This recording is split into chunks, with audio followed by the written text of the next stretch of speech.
A little bit of respect being thrown towards the void, the faceless void this time round. Yeah, they don't want to deal with that. I mean, as I stated in the last game, he was a void with a blink dagger and the Aghanims, and a fairly quick one at that. I mean, they won the game in 33 minutes. So, I mean, they just couldn't get away from him, and he had his ulti up every, 60 seconds. So, it's just a disgusting hero if used properly. And he certainly had the follow-up. I mean, he had the sniper right-clicking at the back. We had the witch doctor.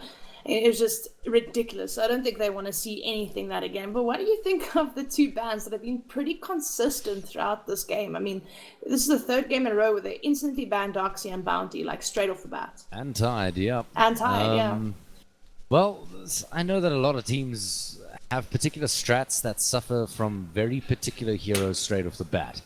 Now, the Darkseer is usually one that counters a strong team fight very well, or sets one up very, very well, with a good vacuum wall combination. So perhaps we Gucci Reborn tend to draft strats that are relatively countered by the Darkseer. Other than that, of course, he provides a great laning presence. Bounty Hunter, very similar story in the sense of difficult to deal with in the early stages of the game, and the bounty track gold is absolutely huge, and can really swing things in the favor of a team very, very one-sidedly. Tidehunter is just basically a big reset button. Just jump on in, press R, and reset for the team fight. So such Dota clearly doesn't like the reset button on their team fights and would support their drafting style, since they have drafted very heavy team fights throughout these matches. But take a look at the picks, Jubba.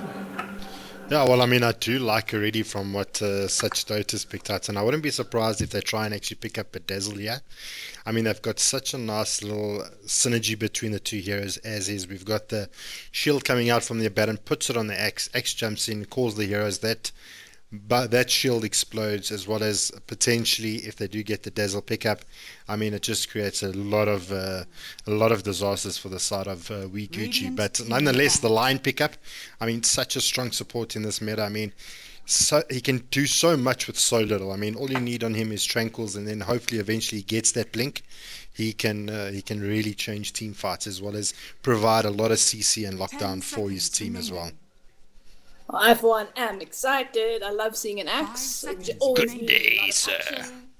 Good day, sir. Yeah, it's an awesome hero. I love it. And it was also one of my first heroes that when I started playing Dota to play with. And in Abaddon, axe is absolutely disgusting. It really, really is. And on the other side of the coin, you have Lion. Going back to your Tranquil thing, I prefer mana boots on Lion personally, especially if you're going to go for the Aghanims build. Yeah, you've got your mana drain, but when you're in the thick of things in your team fights, you don't always have the time to mana drain heroes, and, standing still can cost your life sometimes. And it's also, mana boots always good for the entire team. And Mirana, gotta love her. I wonder if they're going to play her as a roaming Mirana, which is always very effective. Mirana carry can also prove to be very, very effective as well, but not as good as other carries. And we see Invoker being banned out here again. This is the second game in a row, or third game in a row now it's being banned out. Of course, one of the most versatile heroes in the game. It can build into so many. 5 seconds remaining. It's got it. Of course, it's only got everything if a player can play the hero well. And there we go, Jubba. They immediately ban out the Dazzle. So I guess you are right on that. They're scared of the Dazzle axe and Abaddon combo. The wrestling of the Azzle combo. The Azzle combo. the wrestling Dazzle. Oh God, that sounds Okay, so Timbersaw is going to be the next ban out from the boys of Such Dota. Not looking to go up against that heavy laning presence and that very heavy nuke. On the other side of the coin, however, the Alchemist is the ban out from the boys of Gucci. Now, the Timbersaw, we did see it played very effectively in the hands of the mid laner for the boys of Gucci. So clearly a little bit of respect going out that way as well. Not sure they should have worried all that much. If they do roll out with a mid Timbersaw yet again, they can always try and go for the sucker punch draft of picking up an Outworld Devourer as the last pick, as we saw in the Gigabyte Dota 2 challenge over this last weekend. So, I don't know, well, a little bit of a wasted ban. I think they could have Unless, of course, they have something in mind for their draft that obviously a Timbersaw would do very, very well against. Perhaps they want to pick up the Lifestealer. Yeah, but I mean, they could. Yeah, but maybe I don't know. I don't know if they'll pick up a lifestealer. That makes it a 3 melee lineup. I don't think it's the best idea in the world. But I mean, Timbersaw, if they would have picked it now, they could have gone as well. But maybe their draft just doesn't call for a Timber lineup. But it's going to be interesting. They're taking quite a long time on this third pick here. What do you feel they need here with an Axe and Abaddon in their lineup, in their draft? Well, with an Axe and an Abaddon, I mean, the Axe is always going to provide you with a huge initiation if you do manage to get that early Blink Dagger. Picking up a Crystal Maiden at this point is very open drafting. Makes a lot of sense. It says it's kind of passing the buck. You're picking up a support that's useful in very many situations. Great for anti-carry, since we don't see the carry having come out for the side of Wee Gucci just as of yet. Picking up the Crystal Maiden does limit the options that are available to the boys of Wee Gucci, just by virtue of the fact of that Frostbite. It's going to force out earlier BKBs from anyone who wants to right-click away. Yeah. Io on the other side of the coin, however, is going to provide the side of Wee Gucci a very global feel to their draft. So these next two picks are going to be the be-all and end-all of just about everything. What I do like about such Dota, so far they have the stronger draft in my opinion, because the Abaddon can slot into one role or the other. The Dragon Knight, however, means he will be a support. Radiant team ban. That's going to be very difficult. It's going to be very tough, cuddly Crystal Maiden game. I mean, she's going to have Lion Finger of Death, just able to munch through her. And she's going to have to worry about that sneaky thing. Yeah, Joshua. And then she's going to have to worry about that Bristleback IO combo, which is absolutely disgusting. It's so gross. I mean, it's horrific. I haven't seen it in a long time, but played properly, IO Bristleback wrecks things. But then you have Dragon Knight on the other hand, which is very, very strong. Very, very strong. And he'll possibly be coming up mid there. But Crystal Maiden, as you said, has very good advantage. She'll keep that Axe and the rest of the team with a lot of mana. She has that Frostbite, of course, a very good ulti, but she's going to have a positioning to a T, because otherwise she's going to be dead Crystal Maiden 24/7. No, absolutely. Oh, I completely agree. And this Bristleback pickup was perfect. I mean, they could have probably picked into a Tiny or a CK. Obviously opting for that Bristleback. He's a little bit weaker towards magical damage. So only the Crystal Maiden at the moment posing the bigger threat. But I mean, with her being so soft, the Lion or the Mirana can deal with her quite easily. Yeah, certainly in the laning stage. But I mean, that's kind of true of any Crystal Maiden game, let's be honest. She's always very, very squishy with a very, very low movement speed. She has to watch out, certainly in the laning stage. Positioning is always key, doesn't matter what you play. And guess what the boys of Wee Gucci opt to pick up? It's going to be that Tinker straight after having banned out a Juggernaut. Making a lot of sense, given that the Juggernaut does have a built-in BKB. That does leave other options open for the boys of such Dota. They're going to opt instead to go for the Weaver that can avoid quite a lot that the Tinker can throw out in the form of the rockets by simply disappearing off the map. However, also incredibly squishy and will not do very well up against the Bristleback IO. Yeah, but if he goes for that sheepstick build, like rearm sheepstick, rearm sheepstick, rearm sheepstick, Weaver's pretty screwed. And I mean, here's another hero that can just blow up that Crystal Maiden, blow up the Weaver. It takes a lot of skill to play Tinker, so we'll have to see how that works out. But it's a very, very strong team and very, very strong pick-off. Yep, but definitely. The same goes for the side of the Axe. Axe also can pick off very, very well. Anyway, Wilson, will you introduce us to the side of the Dire or Radiant? Pick and choose. Do I have to choose? Yes, you have to choose. All right, well, let's kick it off with the side of the Radiant, played by SD. Rance will be picking up the Weaver. Lexi 001 will be picking up the Abaddon as they smoke on up. SD Taki 001 will be picking up that Axe. Critical role he has in this team fight. Aloha will be picking up the Dragon Knight, probably headed towards the mid lane. And Duke is the last, but certainly not the least, with the prettiest of ladies out there, the Crystal Maiden. 30 seconds to battle. And on the side of the Dire, we have Kritzy, or Kritzy. Kritzy, taking on the form of that monster Bristleback. Then we have Marshmallow, literally the Marshmallow, playing the Wisp.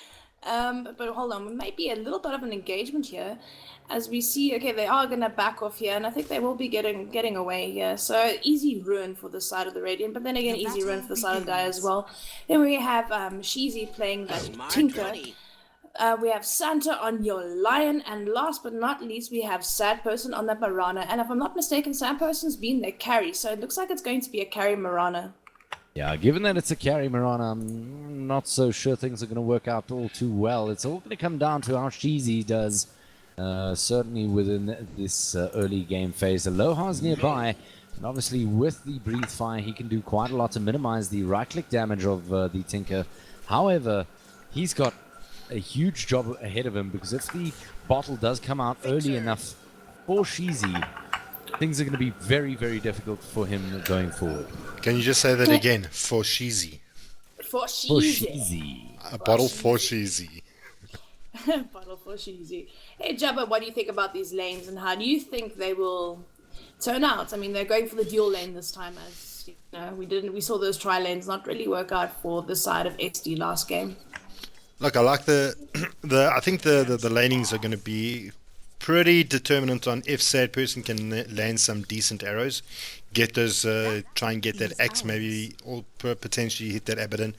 But I mean, you know, it's so tough at this point in time, because I mean, we've got 2 range versus 2 melee, so they can really zone out the Abaddon or the axe. But in the bot lane, I mean, we've got Duke under a heavy amount of attack. This Crystal Maiden may go down. We've got Kritzy running in under the tower, being trapped so far under there, and First Blood going in favor of Kritzy. I mean, this Bristlebat just provides so much lane presence. Now even Rent's taking a lot of quill damage towards those quills, and we do have Duke TPing back in. Can he get enough done?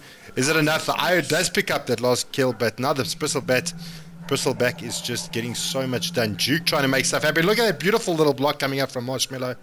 And yeah, I mean, Bristleback does so much work, but nice little frostbite from the Crystal Maiden, and is able to get that return kill there. So, I mean, decent lane presence from the Bristleback as well as the Wisp. I mean, getting so much done in the early parts of the game. I mean, we can see that the lane already favors the Bristleback as well as the Wisp.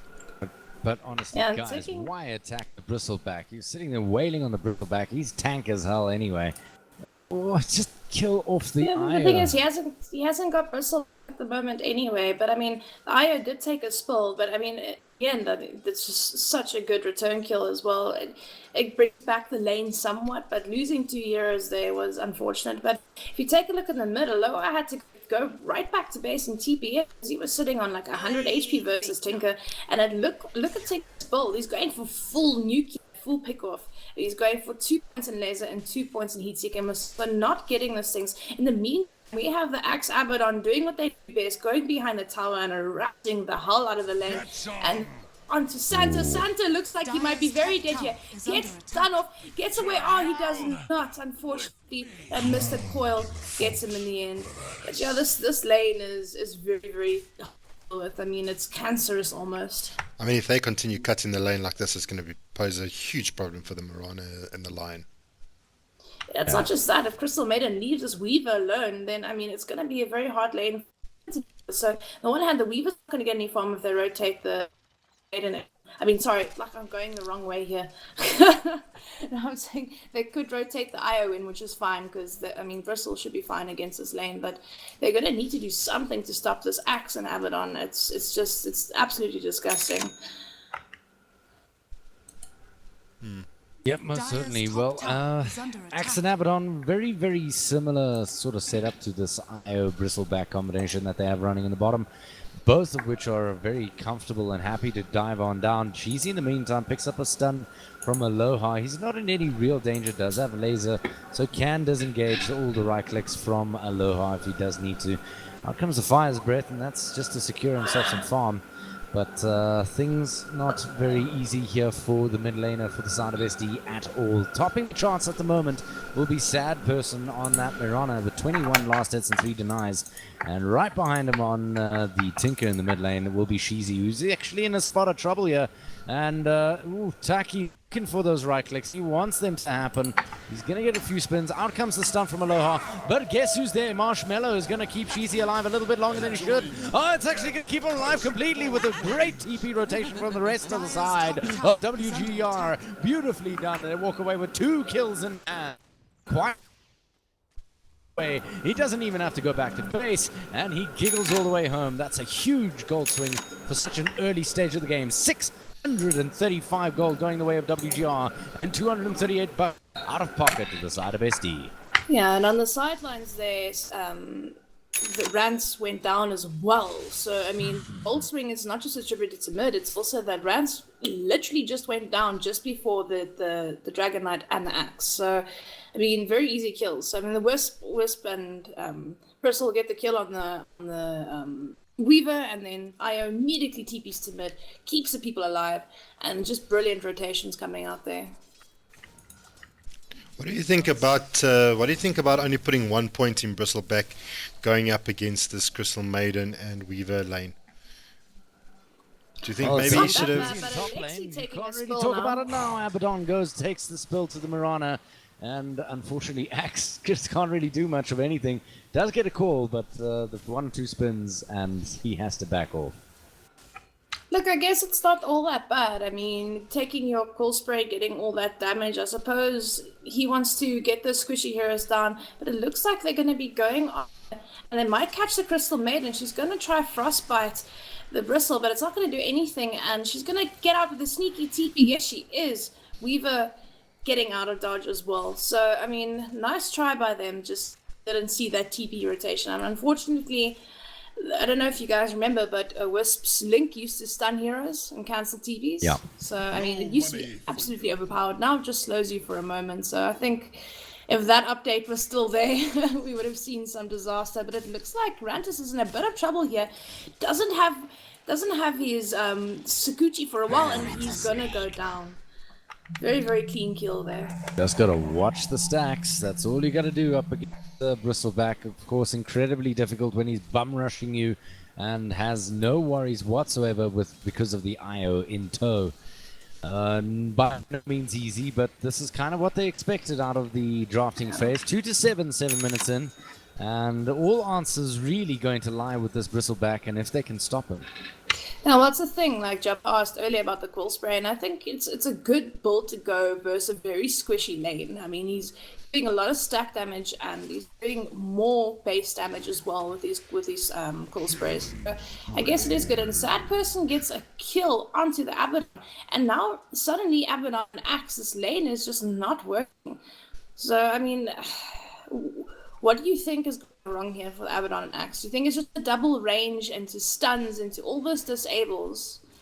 Or Catching is it just... a lot of damage base. You just catch a lot until you're just too low to really take a fight. They use the advanced mobility from the leap, just take advantage of it. So, I mean, it's incredibly challenging for them to stay out of that golden zone where they do and can jump you. Yeah, that's basically it. In the meantime, the TP rotation is there for bottom.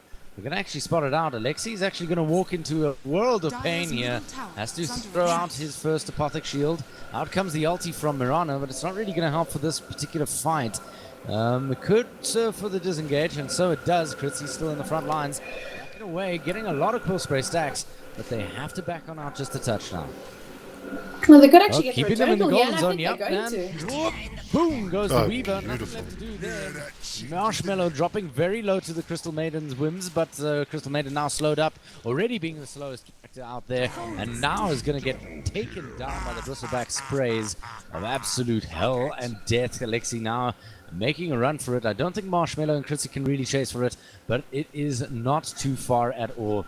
Ultimately, that rotation netting them absolutely nothing. Taki, in the meantime, gets jumped on in the top lane. Out comes the Hex. There goes the leap. Not even the arrow required, and yet another kill going that way of WGR. And this is becoming a bit of a steamroll here at 11 for 2 at 9 minutes.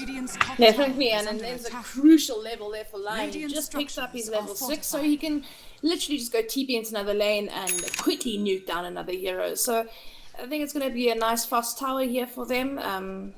I mean, it's already sitting at a half HP here, so I mean, it could essentially leave Sad Person in, rotate and kill, but it looks like there's a TP rotation here from the side of SD, and we'll see what it comes out of that. It is an Axe TP rotation, but he has not got a blink dagger yet. They do smoke behind the tower, so we'll have to see what happens here.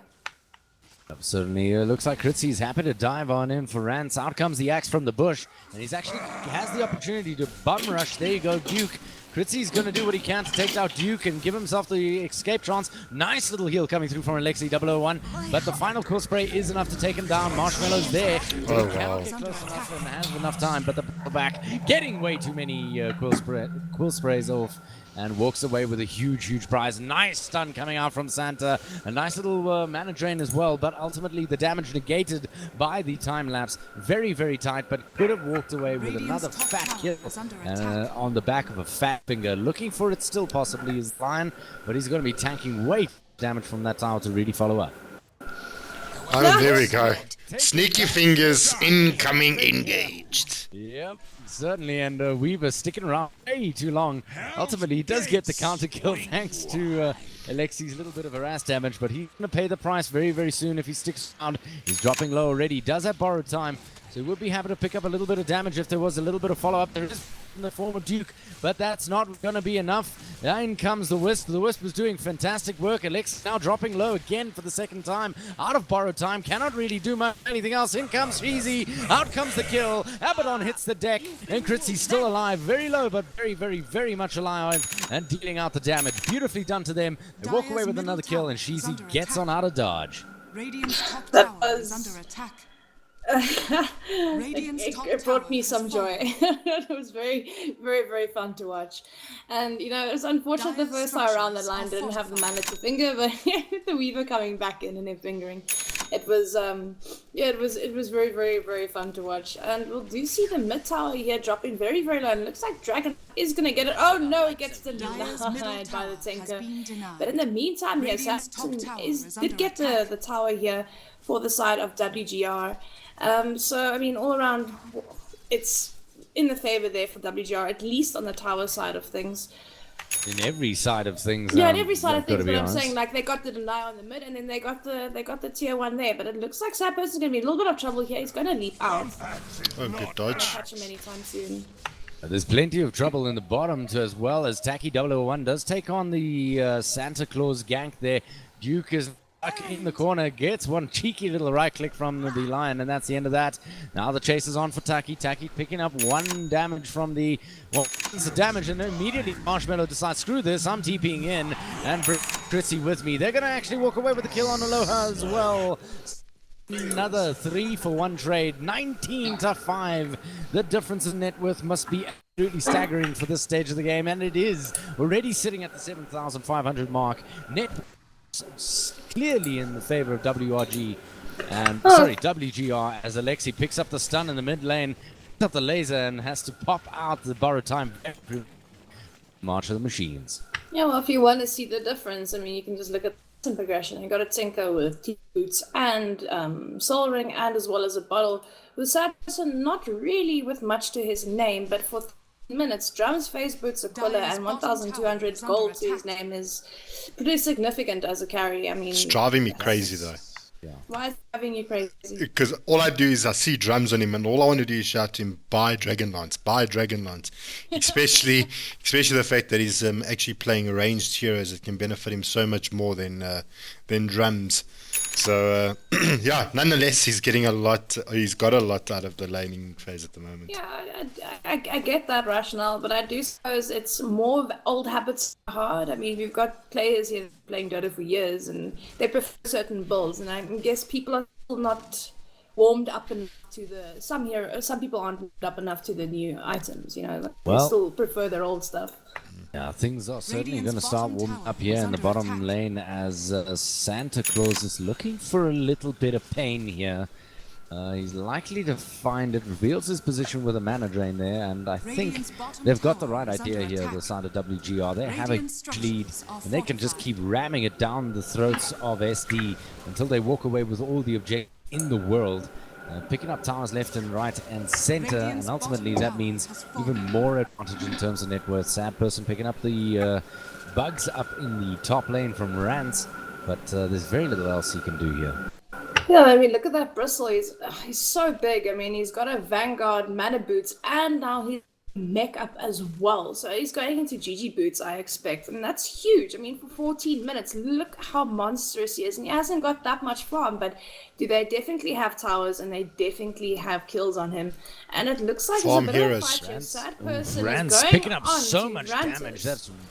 That's really silly. But he does set it up for the rest of his team. The rest of his team is there, but Sad Person quickly throws out the arrow and the leap and the invis, and that is it. That's the end of the fight, unless they want to choose to fight on into it. Rance getting stunned up on the sidelines there. Marshmallow now dropping low on right on the edge of the fight. Is not going to make it. Comes very, very close. However, the Crystal Maiden does go down first to the Lion's sneaky ways. On the other side, however, Taki picking up the damage as he goes straight in and absolutely doesn't really achieve much of anything, even though he was looking for the three-man core. Beautifully Delta splitted up by WGR, and that was the end of that. Aloha charging on in, is very tanky hero, but there's lots of nuke damage out there.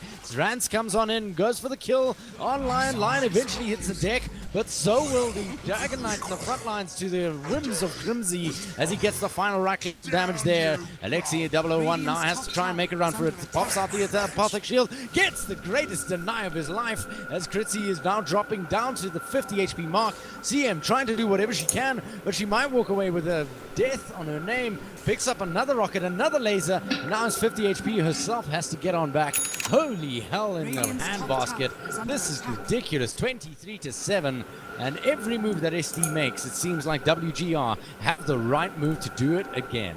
Yeah, and I must say, I thought Kritzy was very, very dead there. And I mean, just showing you how tanky he really is. Not even the Crystal Maiden could kill him when he was sitting at 100 HP. So, it's a tough one. It's going to be very, very hard to get Crystal back down. I mean, how do you play a Weaver from so far behind? I mean, he hasn't even picked up a completed set of treads yet. He's trying to build into his Desolator at the moment. He's playing so far behind to try and compete against pretty much farmed Bristleback. I don't know what hope they have at this point in time. Well, they've got the Dragon Knight to fall back on, but unfortunately he hasn't got much of anything either, and that's attributed to, just the full-on progression of Sad Person and Kritzy. I mean, they just did so well in their lanes, and they're continuing to do well. And I mean, their team is right there at the back as well. It's going to be a very, very, very hard game to come back from. It's almost a time where you go, okay, like, what are we going to do now? Because they're over-leveled, over-farmed, and we have no map control, essentially. So it's going to be a hard one for. And it does look like they're going to try go onto Rantis here. Sad Person does drop the ulti. I don't think he is going to find much of anything unless he lands a long-range arrow, but it looks like they are going to back off here. But yeah, what do you think to happen here? Wilson, Jubba, do you think they can come back into this game? They're going to require, first off, the blink on the axe, which is now finally online. And of course, everything needs to go pretty luckily their way. They need a lot of counter helixes to walk away with something. They need to take down the IO first in the fight. This is absolutely crucial. There's no other way they can really win it. And yeah, that's pretty much it. Stick the Dragon Knight in the front, let him go down once or twice. As long as you're winning that team fight, you're happy. Obviously, the damage reduction has to come out for him, so he cannot get silenced, he cannot get stunned. And if he does, he needs to get that breathe fire off before going down himself. Possibly the Dragon's Tail as well. Unfortunately, Kritzy's just a touch too big to really start molesting at this stage, so you have to take down the IO as soon as you can. And he's got that GG boots as well.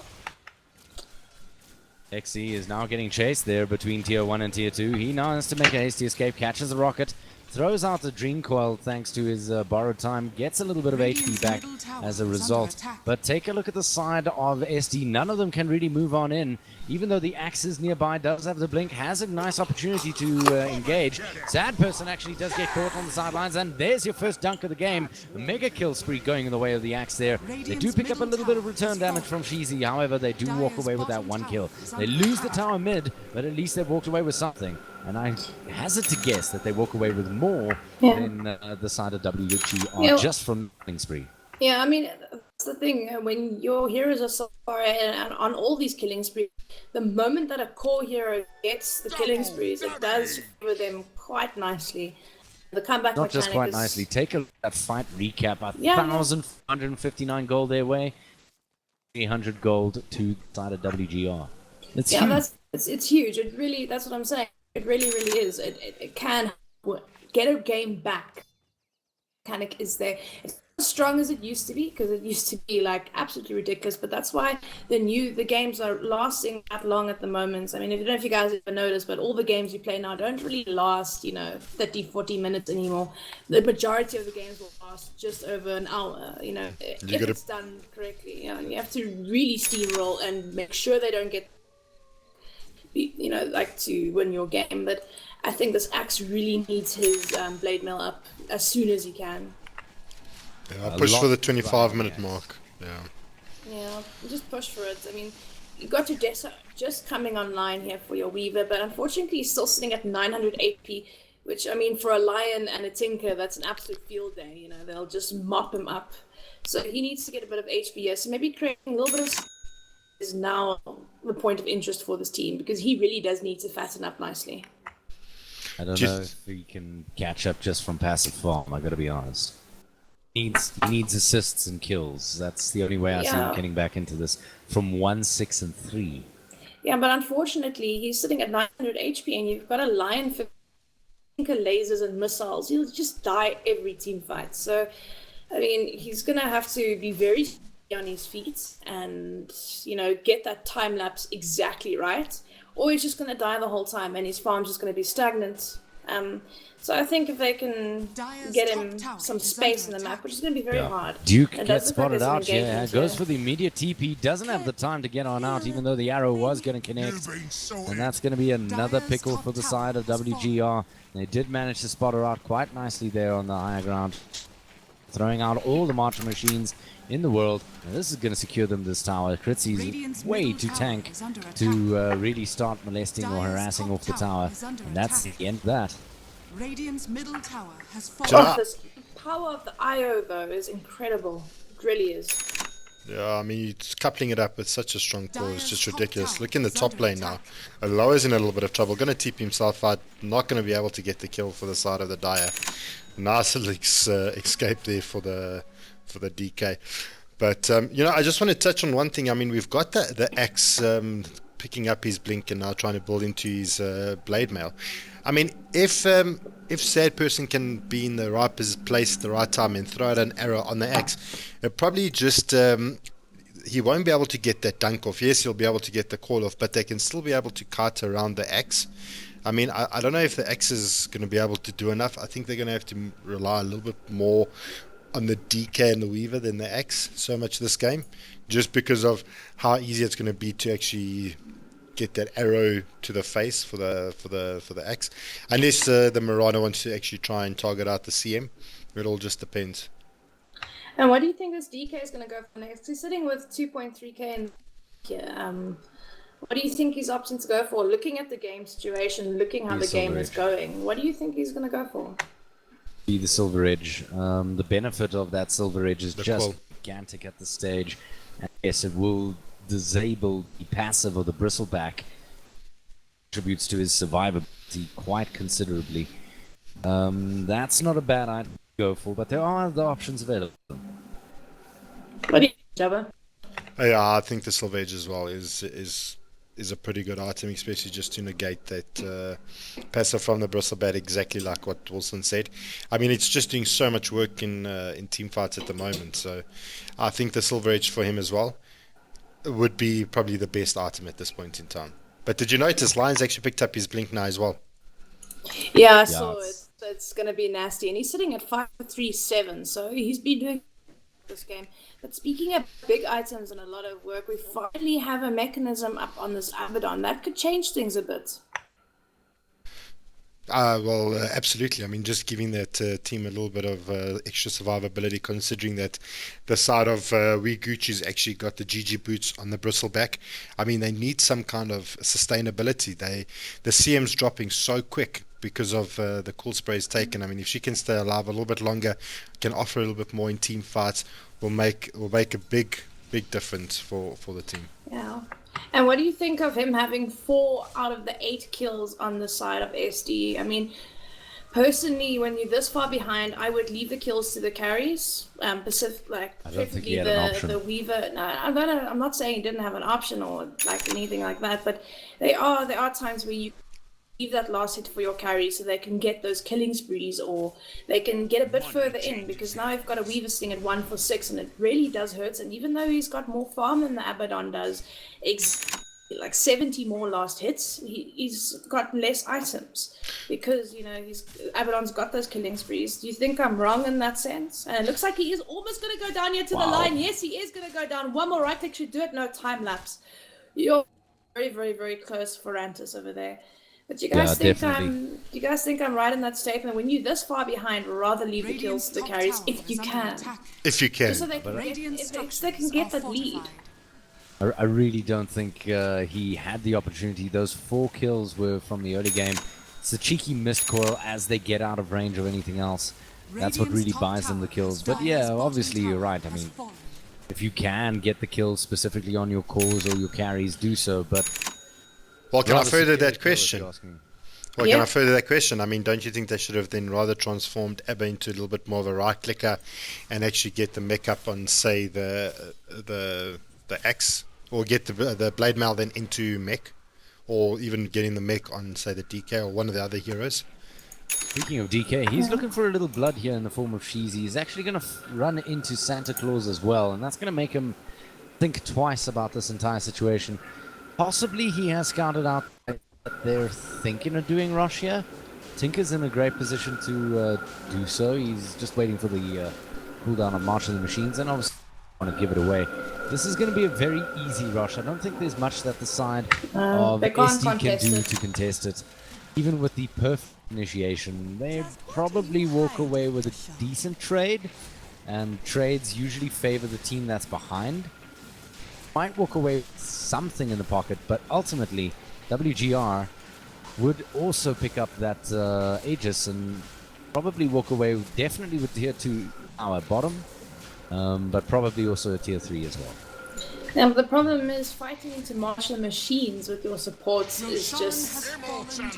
You just can't do it. I mean, we witnessed that with Muzzy's Tinker, where, you know, the fight was swinging all their way, but they forgot about the March of the Machines, and 3 heroes died. He got a triple kill after he died, just because of March of the Machines. So, I mean, it's never a good idea to contest rush with the Tinker there on the hill, spamming that stuff. Especially when you've got a Weaver sitting just over 1,000 HP, and your Crystal Maiden still sitting at under 1,000. So it's not ideal. They can't contest that. Can we say Ags for Marana? Can we say Ags for Marana? Yes, Ags for Marana. It's gonna definitely happen.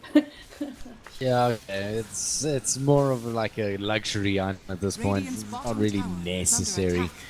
Gritzy picking up a bit of damage from Alexi in the front lines. He's going to have a lot of return damage from Tinker and, of course, Gritzy. I mean, he just doesn't care at all. He's not only tank as hell, he has himself the Guardian Greaves as well. Has himself a gem for the Weaver. And, of course, HP from Vladimir's. Has himself an Aegis and has IO over and above that. I mean, he's just a walking wall of flesh at the moment. Yeah, and that flesh unfortunately spikes out spines at a rate of knots. Do you think this plate mail will be transformed into a Shivers or an AC? Because it looks like he's going for the Aura monster here. Probably the AC. Could be. Yeah, all the Shivers. It could actually be both, but both would actually work pretty well on him. I'd have maybe actually liked to have seen the Octarine core on him first, but... It's the jump, it's good. It's going to be onto Marshmallow. They take him down early. That's a good sign. Sad person eyes to jump on out. Out comes the finger. It's good. It's enough to take him down as the Aegis does get popped. But that is exactly the kind of initiation, and that is exactly what Rance should be doing. He should be going to the back lines, trying to find the kill on the back. And unfortunately, he has to get caught friends as Chrissy does get back up. Buyback coming through from the Axe, trying to be the hero here, but misses the call, unfortunately, as the Tinker takes the spill to Rance on the background.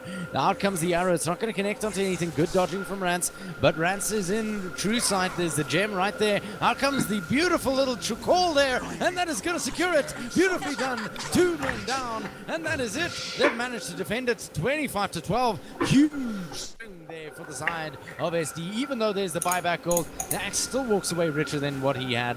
Another 121 bucks in his bag. Yeah. Beautiful. Big swing. It's like a 4 grand He bleeds. net worth swing. The That bristle was- black that was- bleeds. Yeah, that was amazing. I mean, very, very good plays. And the All fact that tucky. they killed All the of it. bristle twice in that fight, it's just, yeah, it's astonishing and very, very good comeback for them there. And Take down the IO first. take down the Always. IO first, yeah. But it's not just that. I mean, going back to Jubba saying Aghanim's Marana. Yeah, of course she's going for Aghanim's, but I feel like this could potentially hurt late game. I mean, going for an essentially, what is it, a 5k item, where she could have maybe gone for a damage item as the carry of the team, you know, like, yeah, sure, when you're roaming a Marana, Aghanim's is very, very nice, but if this gets to a late game phase, Marana's not going to outcarry that Weaver come with here. an Aghanim Scepter. I mean, she could have essentially gone for an MKB, a Desolator herself, you know, that sort of thing. So, what do you guys feel on the Aghanims on a carry Marana? I actually agree with you. I mean, if they were going to actually put the eggs on the Marana, then I would have liked to have actually seen the Bristleback go with more fighting items, maybe such as Yanja, maybe picking up a basher for himself, or some sort of attack item, as opposed to such a aura-based build that he is building into at this point in time. I mean, there's no one that can actually right-click so hard yet. No, there really isn't. I mean, sure. I mean, he's gonna have armor of note. I mean, he's got the Guardian Greaves, the Crimson Guard, the Vladimir's, and now looks like he's building an AC as well. So he's definitely gonna be hard to take down. But as we saw before, I mean, they managed to do that Axe Blade Mill doing so much work. It really did a lot, and it just shows you a few key items change the game for you. I don't know. Well, what do you think about this Marana Aghanims? I mean, she's 5-1 and 6, but I mean, it's gonna hurt late game. I feel it's gonna hurt. The decision for the Aghanims, a 5k item. Well, the one benefit you do get out of the Aghanim Scepter is, of course, that huge amount of stats bonus. It's a ton of HP and mana that you get to run around with. It's not terrible. It's a fair amount of nuke, which is useful, of course. And I hear Jubba almost having an orgasm. So Oh, something Marana. across the map. Marana just missed a sneaky arrow on Rance in the top lane over there. Almost got a perfect stun off onto the Weaver. Would have translated into a kill, but unfortunately not connecting as well. So, yeah. Just remember, you've got a Weaver, an Axe, and a DK to outcarry. Just Yeah, remember And this that. is why I didn't like the Marana pick. It's the only reason why I don't like Marana picks in general. If you use her as a roam, she has to land those arrows. If she doesn't land arrows, it's an utterly pointless pick. Yeah, sure, you can make a team invis. Yeah, sure, she's mobile as hell. But ultimately, I mean, she does tend to, like, peter off if she doesn't get those arrows in the early game. If you use her as a roamer. If you're using her as a carry, she does get out-carried by quite a few heroes in the roster available to the opposite team. So, I mean, I always feel like it's a rather risky pick and kind of gimmicky. Works, but it's only very situational, which is why I'm not entirely behind that pick. But I mean, you know, it's Do you all think dependent that- on how the game crumbles. Do you think that with Wiguchi has a little bit of a timing window to actually make something happen here? I mean, as this game's progressing, Wiguchi is not doing much. It's allowing the Weaver to actually farm, Yeah. DK to farm, and this is actually going to be the downfall. Is they're not actually taking that lead advantage that they had from the early game and actually turning it into towers or turning it into objectives. They took Rush, but they haven't done anything for the last 5 minutes. I think it's the high ground thing that they can't seem to get over. What, pushing Yeah, look, they have to into... rely on a pick if they want to take the higher ground. That is evident. Like, one way or the other, they have to get a pick off somewhere across the map to really walk away with an easy, well, with a relatively safe, never safe, but relatively safe higher ground push. Even with the the Aegis of the Immortal in tow on Bristleback, it's still going to be a challenge, especially if he's not hitting particularly hard, which we've already covered by the Aura build he's going. Look, he's still going to smack mid lane hard and pretty damn fast in the meantime. Mid lane, Alexi dropping low, does have the borrowed time, should be okay. Is the kind of character that doesn't mind picking up too much nuke, but Weaver obviously too taking much a of a huge bad thing. spill. Two Finger of Death and Tinker there. sneaky fingers. The sneaky fingers, yes. But we do see Weaver building up into more of a tankier lineup, and he's probably going for that Lincoln Sphere now, so he's going to have a bit more HP on his hands very, very shortly.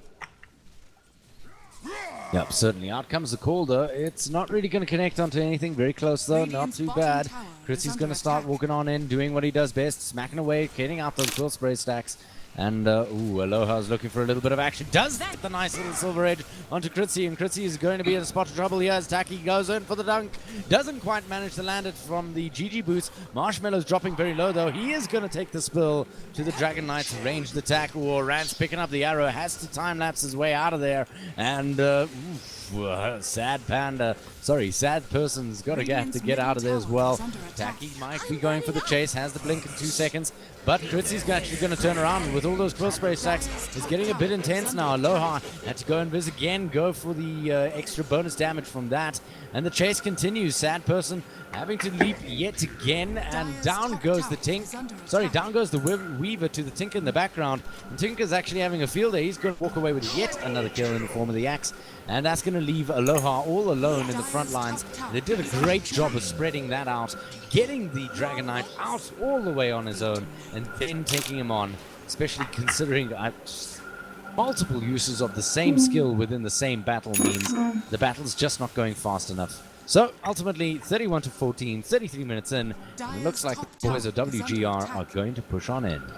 They made the fatal mistake of chasing heroes and letting greed take ahead of them. I mean, they defended high ground nicely, got 1 or 2 pickoffs, and they should have just left them alone. Don't chase. The Tinker barback. The Tinker barback was actually massive. Get the hell out. Get the hell out of Dodge. And they're going to try to defend this tower as best they can, but I mean, ultimately it's going to go down. There's very little they can do. Too many mon. This area is denied of any Lion just jumping on ahead and getting the kill on Crystal Maiden. Ugly, as I tell you in the meantime. The Rax is slowly but surely falling. Critsy's going to... Mirana will be joining him. Down goes the melee, down goes the range, and that's Rax all done and for you. So ultimately that pick-off translating ultimately very prolonged fight into a Rax. A return arrow though is on its way back. It's not going to connect onto anything as sure as hell close. Yeah, that fight went a little bit bad for Such Dota. It started off so well. They had such an advantage, and then they just threw it away by letting that Tinker come into the back lines. And I mean, beautifully played by the Mirana and the Bristleback. I mean, just drawing their team apart and allowing the Tinker the opportunity to just jump in there, rocket, laser, take down the axe, take down the Weaver. I mean, best barback. Yeah, and a lot must be said for Santa as well. I mean, he blinked in there and stunned 4 here to get that. I mean, they lined up nicely for him, but still, stunning 4 Heroes of the Lion is no short achievement at all. But like I said, they shouldn't have chased. They really shouldn't have chased. And as soon as the Tinker brought back, they should have gone, okay, let's just get out. You know, like, it just cost them 5 heroes and a Rax. So, I mean, it's just decision-making all in all. And it looks like Rosh is back up again. And Critsy doesn't have space this time. He could drop the TP scroll, but Sad Person also, he can drop the Quiller. So I wonder who's going to be taking the Rosh here. It could potentially be the Tinker, but I personally would put it on the Bristle. They're really, really hard to kill him. I would put it on the... Bristle it is. The prize is mine. The Bristle, I mean, he's got no ultis, no cooldowns. I mean, he's the right candidate for the job. Yeah, and it's a really unfortunate for SD Dota there, getting 5-manned and then essentially losing Rax. So I mean, have to see if they make a mistake like that again, the game is definitely over. But if they hold up high ground like they have been doing so far and then stay and stick their ground, that should be just fine for them. But now they're gonna have to deal with killing a bristleback twice yet again, and it's no small feat. I mean, that guy is gigantic. It's actually disgusting. And what do you think he's going to go for here next? He's got a point booster. Do you think he's going to go for that Octarine core that you like so much, Jubba? I'm hoping so. I think it's a good pickup on him. I mean, he gets that lifesteal off the. No, I lie. He doesn't actually get the lifesteal, but it just allows him to cast his quills so much quicker in such quick succession. I mean, he gets his lifesteal. He does when he spams his quill spray and. His quill spray is physical. Is it physical? Yeah, his quill sprays are physical. So he doesn't actually get the lifesteal off the Octarine core, but allowing to let those charges stack up so quickly is just going to be such a nightmare for the other team to actually deal with. I mean, at the moment we're sitting at a refresh rate of about a cooldown rate of about 3 seconds. We're looking at about maybe 2.25 seconds every time he's going to pop quill spray. What? I mean, that's huge. Sorry, I'm just trying to figure out the Rantus's rationale here. What is he doing? Well, he just got caught with his pants down for all the blinks. Using the Shikuchi to get on out of very effectively, and of course to pop the time lapse as well. But he should be okay. He's a pretty dodgy guy to take down, especially if you don't have the slow disables you need. I mean, look at the vision for the side of the Radiant. I mean, there's not one observer on the... Well, there's one observer just scouting mid lane. But I mean, vision for the side of the Radiant is so poor. Got the gem at the moment. I think the gem's on the IO, I believe. Yes. Yeah. It's just unfortunate. They got very little map control, very, very little space to farm. So, I mean, that Weaver still trying to finish off that Lincoln Sphere. I mean, he was going for it, like 10, 15 minutes ago, and it's still Do you not think completed. Lincoln's is a good idea with a bristleback in the team? I mean, you pop it Not with really, one no. goo, and There's so many singles. It's not really going to help him. And it's not going to help him at 40 minutes in. So, I mean, I think he just wants some extra HP, but there are better items to go for if you're just looking for HP. And in other news, however, Bristleback opting to use that point booster not towards an Octarine core. He's actually opting to use it towards the Aghanim Scepter, which obviously is disgusting on a Bristleback. Does a lot of work, gets that Vicious Nasal Goo to really do the work for you, and transforms it into a team fight ability. Yeah, that's huge. It's something you don't see often, though, eh? Yeah, but it's so worth it here. He's building a minus armor build, more or less. He's got the Assault Cuirass already in hand. Now, with the Aghanim Scepter, you can reduce the armor of the entire enemy team even further, making use of the Vicious Nasal Goo. And, of course, he's whacking pretty damn hard. I mean, at this point, it would have even been better to avenge as a core, and it would have even done better. Yeah, that's what I'm saying. And oh god, well, we have got the Hurricane Pike and the Finnish Mjolnir now up on this Barada. Her farm's kind of exploded since she's only got one death to name, 302 CS and 7 for 1. So I mean, and all those towers obviously give her a very, very much needed farm. And I mean, that March the Machine's doing so much work. They can't even stop the racks because if they step in, they die. And they're gonna try go on Kritzy here. It's not gonna quite work out, and Axe does try and come in, but gets stunned up in the process, and he's just gonna melt. Oh my gosh! DK is trying to do as much work as he can with this BKB. BKB is now worn off. He is now melting as well. And that's gonna be a double kill and a double kill on the side here. Santa's gonna try Sakuchi in, but not gonna really accomplish. That's gonna be a full-blown Rax, and if he's not careful, he's gonna die here as well. Lincoln's now popped buyback from the DK, but I don't think it's really gonna do that much. This should be your third Rax. Yeah, I mean, this is not third Rax. This is GG. I mean, Yeah, it should quite be GG. right. I mean, guys, we're sitting at the 25,000 net worth difference point. And even the Dragon Knight, who's supposed to be the man who can tank the world for the side of SD, is just gonna drop. Doesn't even get the chance, and that is it. GG, well played, gentlemen. And quite rightly so, SD don't walk away with the victory here. It's gonna be a 2-1 game. And WG are gonna be very, very happy about this result. They've played an exceptionally stellar game. Great item choices and very, very tight stuff. I mean, well played to the boys. Gucci did bring it home. I'm just thinking the way that the the lanes went. I mean, the game's done and it's over with. But what do you think could have happened if they actually put the Axe Abaddon against the Wisp Bristleback, and then put the Weaver Crystal Maiden in the top lane? Do you think it would have changed the outcome? It could have actually changed the outcome, but in the end, it's not that lasted in the game. I mean, they dealt with it pretty well. It's just it's decision making off the side of WGR, off the Raxes and stuff. It's the decision making after that. When they win, they need to just take a step back, and they needed to utilize the map better. When they decide to become greedy and chase heroes and essentially take a win into a loss, that's what lost them in this game, because it was a turning point in this game where we're starting to get a little bit stronger and they just threw it away. Maybe a little bit of overconfidence, but nonetheless, it's the way it turned out. Yep, and that should wrap it all up. This is DGL, sponsored by Telkom, and we do appreciate their sponsorship there. Still, that's it from myself, Wilson Succubus, the sultry lady on the other side of the microphone, and of course the jubilant Jubba. From us at NAV TV, we wish all of you a damn good night, and of course, do let us know. You can always write into us at the navtv.co.za website, and of course, we do love hearing from all of you. From all of us here, a very good night. Cheerio.